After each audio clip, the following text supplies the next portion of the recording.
Krishna river management board ద్వారా మేము అప్పచెప్పేసాం ఈ ప్రభుత్వం అంటున్నారు.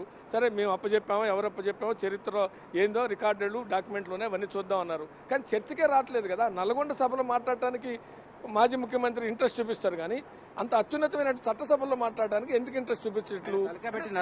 తలకాయ ఖర్చు పెట్టి నిర్మించాడు కదా. అదేంటే నేనున్నా అంటే ప్రజలకు ఇప్పుడు చట్టసభ ప్రజాస్వామిక వ్యవస్థలో అత్యున్నత వేదిక ఏది? అసెంబ్లీ, చట్టసభ.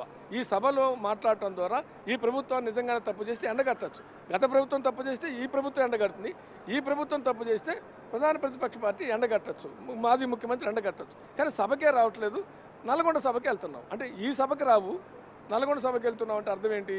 రాజకీయ ప్రయోజనము అనేటువంటిది అధికార పార్టీకి చిత్తశుద్ధి ఉందా? పొలిటికల్ మైలేజ్ కోసమా? చిత్తశుద్ధి ఉంటే ఈ సభకు రావాలి. లేదు కాబట్టి నువ్వు నల్గొండ సభకి వెళ్ళి దీని ఏదో పెడబొబ్బలు పెట్టి గాయగత్తర చేసి ఇగో ఘోరం జరిగిపోయింది, తెలంగాణకు అన్యాయం జరిగిపోయింది అని తెలంగాణ సెంటిమెంట్ని రగిలిచ్చే ప్రయత్నమే మాజీ ముఖ్యమంత్రి కానీ ప్రధాన ప్రతిపక్షం కానీ చేస్తుందనేది ఇవాళ అధికార పార్టీ చేస్తుంది విమర్శ.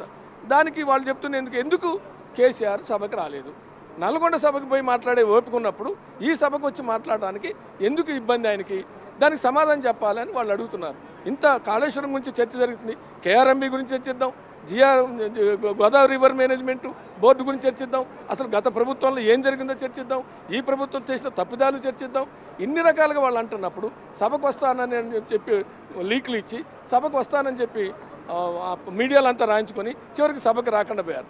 ఇవాళ నల్గొండ సభకు పోయారు. అందుకని ఈ ప్రభుత్వం కూడా ఏం చేసింది?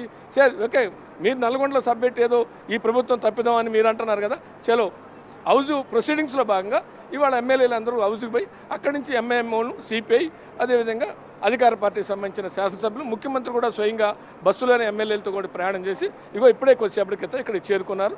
పైన డ్యామేజ్ చూసి ఇప్పుడు కిందకు వస్తారు, ఒక నిమిషంలో కిందకి రాబోతున్నారు. కాబట్టి ఏంటంటే నల్గొండ సభలో ఏదో ఈ ప్రభుత్వం అంతా గోదావరి కృష్ణా రివర్ మేనేజ్మెంట్ బోర్డుకి అప్పచెప్పేసింది, అయిపోయింది అని అనుకుంటున్నారు.